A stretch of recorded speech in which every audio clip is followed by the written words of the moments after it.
Makmur mana, sejahtera mana Brunei dengan Indonesia? Makmur mana?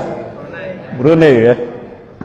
3 dekade Brunei sempat, 3 dekade terakhir Brunei tercatat sebagai negara yang semua rakyatnya muzaki. Tidak ada mustahik zakat di Brunei selama 30 tahun ke belakang.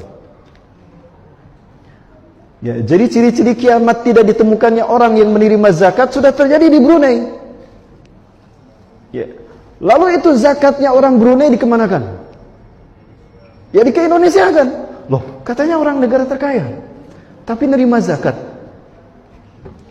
Pertanyaannya, apa yang membuat Brunei lebih makmur dan sejahtera daripada Indonesia? Itu yang pertama. Silakan jawab Bapak Ibu sekalian, atau kita tanyakan pada rumput yang bergoyang Bapak Ibu di luar sana.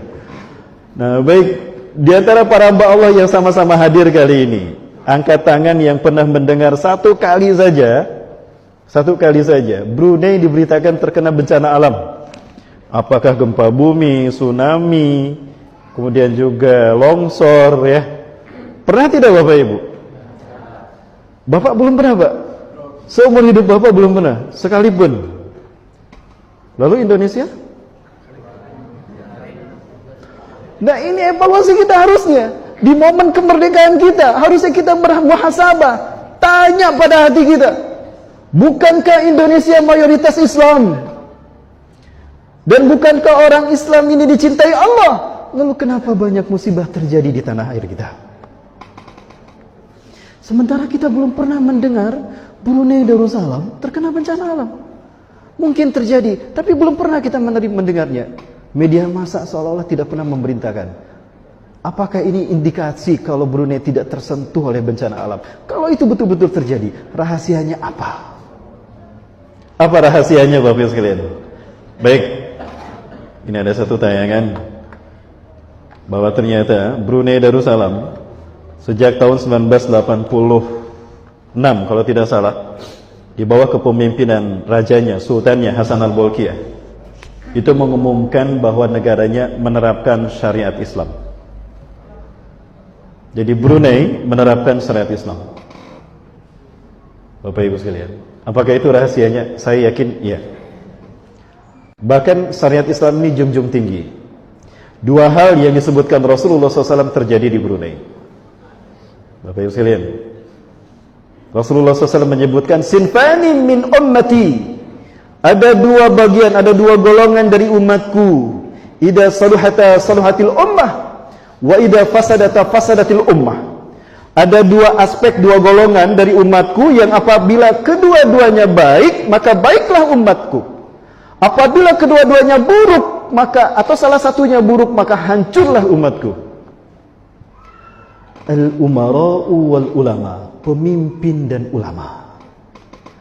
Nah, jika pemimpinnya ini taat kepada Allah, takut tunduk patuh kepada Allah, beriman kepada Allah dan hari akhir, cinta kepada Allah dan Rasulnya, taat pada Rasulnya, lalu dia cinta kepada rakyatnya, maka rakyat pun akan mencintainya. Nah, Allah turunkan berkah bagi negara itu.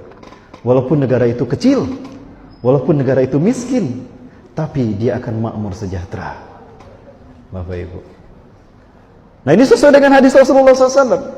Inna Allah idha yuhibbu qawman atahumullahu amiran adilan yakudu ummatahu ila ridwanillah wa salamatillah fayahyuna ummatuhum atau ummatuhu ya fil amin ya aminan wa salamatan biridwanillahi azza wa jalla fid dunya wa fil akhirah. Al-hadisakum. Ini ada satu nas yang saya dapatkan seperti itu. Andaikan Allah cinta pada satu kaum, andaikan Allah cinta pada satu negeri, cukup Allah berikan kepada negeri kaum tadi satu pemimpin yang adil, yang tunduk patuh kepada takut kepada Allah, taat kepada Rasulnya, cinta kepada rakyatnya dan rakyat mencintainya. Bapak Ibu sekalian. Ya, ini Bapak Ibu. Nah, jika Allah cinta pada satu kaum. Sebaliknya, wa inna Allah idza yagdibu qauman. Dan sungguh Allah jika benci, murka pada satu kaum, cukup Allah beri pemimpin kepada kaum tadi, pemimpin yang zalim, yang fajir, tidak membimbing rakyatnya atau umatnya, kaumnya ke jalan yang Allah ridhoi. La yaqudu ummatu ila ridwanillah wa salamatillah, lakinna ila halakah. Tapi membawa kaumnya kepada kehancuran, sehingga kaumnya membencinya dan dia pun benci kepada kaumnya.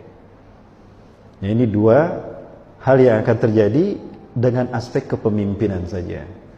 Kalau diukur berdasarkan hadis ini, kira-kira bangsa kita sedang dicintai Allah atau sedang di sebaliknya, Bapak Ibu? Mudah-mudahan sedang dicintai Allah ya. Harus berhusnuzon, Bapak Ibu. Gak boleh berputus asa. Betul? Ya, semangat Bapak Ibu ya. Halo. Baik Bapak Ibu dimata Allah. Nah, ini Brunei Darussalam. Pada tanggal 3 April 2019, Sultan Hasanal Bolkiah mengumumkan bahwa negaranya resmi memberlakukan undang-undang baru untuk menghukum rajam pelaku seks bebas dan LGBT. Ya. Beliau menegaskan bahwa upaya ini untuk memperkuat pengamalan ajaran Islam di negaranya. Subhanallah Bapak Ibu.